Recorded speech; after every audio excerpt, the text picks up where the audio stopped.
অমর একুশে বইমেলা উদ্বোধন করেছেন অন্তর্বর্তী সরকারের প্রধান উপদেষ্টা ডক্টর মোহাম্মদ ইউনূস।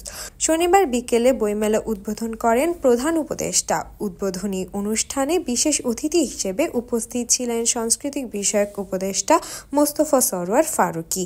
অনুষ্ঠানে সভাপতিত্ব করেন বাংলা একাডেমির সভাপতি অধ্যাপক আবুল কাশেম ফজলুল হক। স্বাগত বক্তব্য দেন বাংলা একাডেমির মহাপরিচালক মোহাম্মদ আজম। এবারের বইমেলার প্রতিপাদ্য বিষয় জুলাই গণ-অভ্যুত্থানের নতুন বাংলাদেশ নির্মাণ। বইমেলা উদ্বোধন করে প্রধান উপদেষ্টা ডক্টর মোহাম্মদ ইউনূস বলেছেন, গত বছর ৫ আগস্ট ছাত্র জনতার ঐতিহাসিক অভ্যুত্থানের মধ্য দিয়ে জাতির ঘাড়ে দীর্ঘ ১৬ বছর ধরে চেপে থাকা স্বৈরাচারী সরকারের পতন ঘটেছে।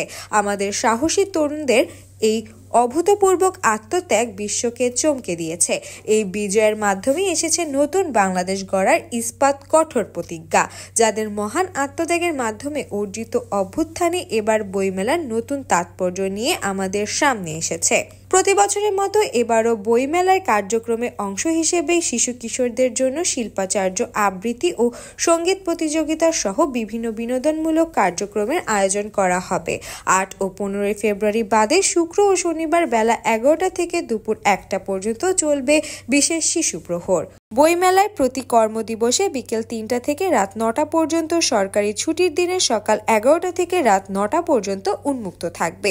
দুপুরের খাবার ও নামাজের মধ্যে ১ ঘন্টা বিরতি থাকবে। ২১শে ফেব্রুয়ারি আন্তর্জাতিক মাতৃভাষা দিবস উপলক্ষে মেলা সকাল ৮টা থেকে রাত ৯টা পর্যন্ত খোলা থাকবে।